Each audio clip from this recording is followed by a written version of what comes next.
de Estados Unidos, China y la Unión Europea durante todo este periodo. Recuérdese que China inicia su periodo de reformas de tipo capitalista con Deng Xiaoping a finales de los años 70, en 78, y se va mostrando el comportamiento. Esto es crecimiento en términos de Producto Interno Bruto. Sigue, por favor, Banco Mundial. Adelante. De Estados Unidos hay un problema serio de endeudamiento, como todos sabemos, el déficit doble, el déficit gemelo de Estados Unidos, la deuda, el déficit fiscal y el déficit en la balanza comercial, que no los pongo todos aquí por razones de tiempo. Vamos a lo que sigue, por favor. El porcentaje, muchas publicaciones indican que en realidad el porcentaje que debe Estados Unidos de su Producto Interno Bruto supera el 100%, aunque la cifra oficial quise solo presentar cifras de fuentes internacionales reconocidas, llega hasta 2014, así, dicho de otra manera, Estados Unidos debe a sus acreedores la totalidad del Producto Interno Bruto de un año. Esa es la situación que tenemos actualmente. Sí. El crecimiento del Producto Interno Bruto también vemos cómo está estancado en la crisis de 2007-2008. Los estudiosos en general señalan que el comportamiento de la crisis actual es atípico. Normalmente estamos acostumbrados a registrar los ciclos de crisis como crestas, periodos de auge, caída, los valles y otra vez la recuperación, más o menos en un ciclo regular. Sin embargo, hay muchas coincidencias en el sentido de que esta crisis va recuperando muy lentamente. Es una crisis prolongada, una crisis que tiende a hacerse crónica. Esa es la característica sui generis de la crisis actual. Sigue, por favor. Empobrecimiento y desigualdad, no me detengo mucho en las cifras por las razones de tiempo, pero recomiendo como fuente valiosa de información la obra de Joseph Stiglitz, El precio de la desigualdad, donde se puede documentar ampliamente el incremento en desigualdad y en pobreza en los Estados Unidos. Por favor, la siguiente. La concentración de la riqueza, datos de la Universidad de Berkeley, el famoso 1% de que nos habla el propio Stiglitz y que es mundialmente conocido. El 1% más rico de los Estados Unidos, concentrando una parte considerable, cada vez mayor, de la riqueza creada en el país, y un incremento en el porcentaje de pobres en los Estados Unidos. Y el conflicto social que viene aparejado y que conocemos, el conflicto racial destacadamente en Estados Unidos.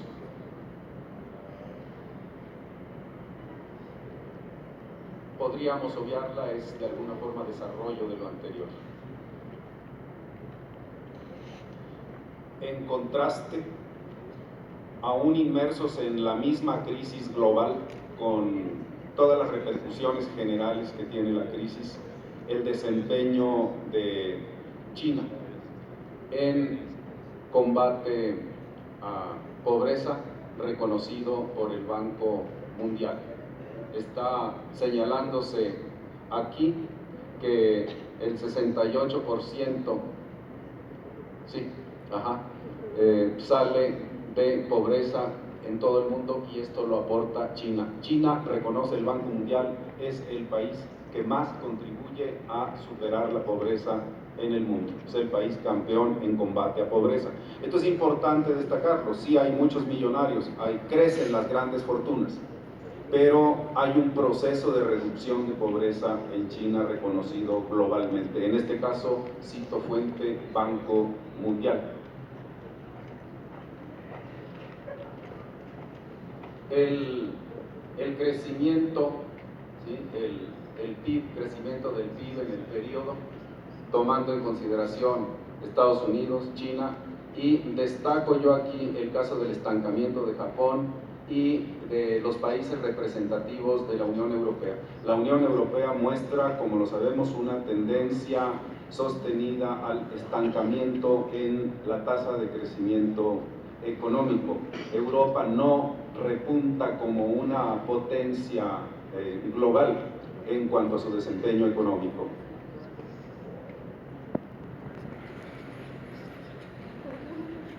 Un dato interesante, el número de turistas chinos que viajan al extranjero comparados con otros. Ciertamente el dato pudiera resultar un tanto cuanto discutible o polémico, porque estamos comparando el gran número de habitantes del país. De todas formas, indica la presencia del turismo, en el sector turismo, de los visitantes chinos al resto de los países.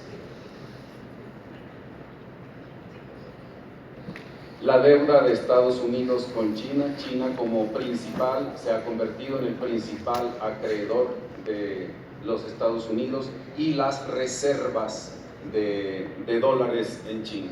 China tiene las mayores reservas de dólares de los Estados americanos en un país extranjero. Esto le da incluso a China un cierto poder de control en el mercado para influir en los tipos de cambio, porque tendría por el depósito de dólares tan grande que posee el país, y que sacado al mercado podría desquiciar el mercado de dólares. No lo hace porque evidentemente a China tampoco le convendría una situación así.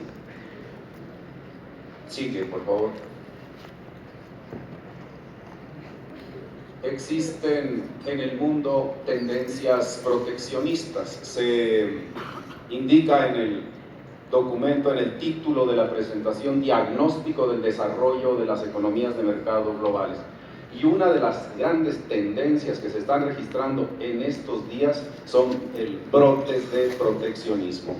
Durante todo el periodo neoliberal, a partir de los 70s y hasta hace poco, el paradigma es economía abierta. El paradigma es la liberación completa de los mercados, tanto los de mercancías como la liberalización financiera.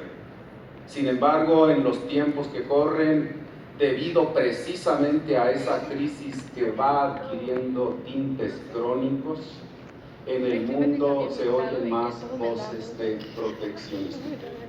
Esto se aprecia claramente en el discurso de Donald Trump en los Estados Unidos, en la propia firma del TPP promovida por Estados Unidos, el Tratado Transpacífico, que excluye a China del tratado. De los 12 países firmantes se excluye China, no obstante tratarse de la cuenca del Pacífico, que comparten geográficamente. Y por otro lado, la propuesta del propio Trump, que se haga realidad no lo sé, no puedo yo pronosticar, solo hablo de lo que dice en su discurso: la salida, la retirada de los Estados Unidos del Telecan. Lo haga o no lo haga, yo no puedo dar garantía de ello, solo digo que forma parte del discurso de uno de los candidatos a la presidencia de los Estados Unidos. Y el otro elemento que nos muestra también una tendencia proteccionista es el mismo Brexit, la salida del Reino Unido de la Unión Europea, que pasa de los 28 a los 27. El discurso antiinmigrante y de no incorporación decidida en el bloque de la Unión por parte del Reino Unido. Por favor. Lo que acabo de decir, podemos avanzar. Destaco otra tendencia en el comportamiento de las economías de mercado a nivel global, y es el reposicionamiento de Rusia. A partir de la crisis, todos sabemos, una vez que cae la Unión Soviética en agosto de 1991 a raíz del golpe de Estado, Rusia, la Federación Rusa, mantiene durante toda la década de los 90 una situación de verdadero desastre en materia económica. En el periodo Yeltsin, la década casi completa para terminar, y a partir del ascenso del nuevo proyecto de Vladimir Putin hay una reactivación de la economía rusa y un reposicionamiento ruso no solo en el mercado, sino en la política y en la diplomacia mundial.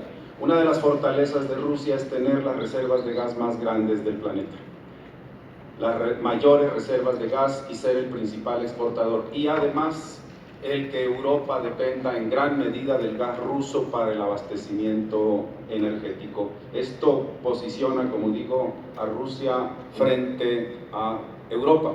Y sigue, por favor, en este mismo sentido, conocemos los dos gasoductos, el Nord Stream, ya conocido por todos, entra por Alemania, entra por el Báltico al norte de Europa, y el que recientemente está en proyecto, lanzándose, por favor la que sigue, que se había detenido por el conflicto ruso-turco y que recientemente, con el acercamiento que hubo entre el presidente Recep Tayyip Erdogan y el presidente Putin, finalmente se reactiva el proyecto, el que fue South Stream, y que hoy corra por Turquía. Por favor, es el que sigue, el proyecto turco. Esto permitirá el abasto seguro de gas, evitando a Ucrania por parte de Rusia, el ejercicio de ese poderío energético ruso sobre Europa. El que sigue, por favor, es la ruta cancelada y la ruta nueva que tentativamente iniciaría. Digo tentativamente porque esto está mucho en función de que haya un real y estable entendimiento entre Rusia y Turquía. La situación es muy conflictiva, muy difícil, muy inestable, pero aparentemente tendería hacia allá esta renovada, reforzada presencia rusa en Europa. Sigue, por favor. Es lo mismo, sigue. Otro indicador que me parece relevante de las grandes tendencias de la economía global es un relativo desplazamiento de la dinámica económica de Occidente hacia Oriente. Yo mostraba hace un momento las tasas de crecimiento del Producto Interno Bruto europeo y en el propio Estados Unidos, y que de paso nos llevan a nosotros. Y mostraba las tendencias del crecimiento de la economía china.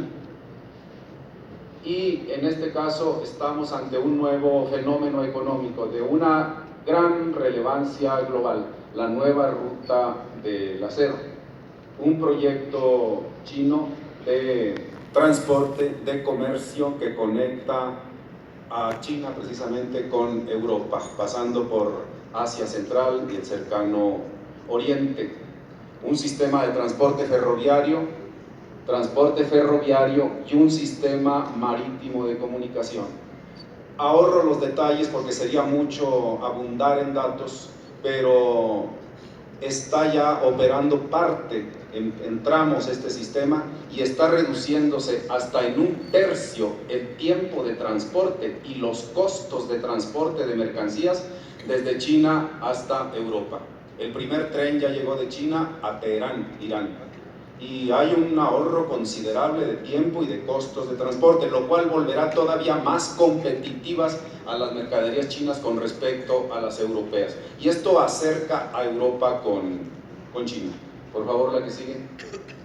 La acerca comercialmente, quiero decir. 60 países quedan involucrados en este nuevo proyecto de la ruta de la seda. Ya están aquí los datos. Importa destacar esto: el 75% de las reservas energéticas del mundo quedan en los tramos de comunicación que incorpora la ruta de la seda, el 70% de la población del mundo, y un territorio donde se genera el 55% del PIB mundial. Este proyecto es un proyecto de grandes alcances quizá el proyecto más grande de nuestros días, la nueva ruta de la seda. Doctor Pérez. Correcto, termino, pasamos a las conclusiones, por favor.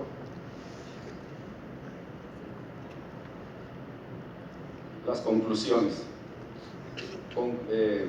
Concluyo con lo siguiente, comentarios. Primero, hay una dinamización mayor de las economías de mercado asiáticas en relación con las europeas y Estados Unidos. Existe un proceso de muy lenta recuperación de la crisis 2007-2008 hasta la fecha. Un proceso creciente de desigualdad económica en los países occidentales y un proceso de fortalecimiento de las economías de mercado, en este caso la China principalmente, y de acercamiento con Europa, que durante todo la segunda mitad del siglo XX estuvo supeditada al dominio de los Estados Unidos, y que con estos grandes cambios podría Europa ganar un margen mayor de independencia económica y política para diseñar sus propias políticas. Puedo resumir muy apretadamente así por razones de tiempo. Muchas gracias a todos. Bueno, muchas gracias.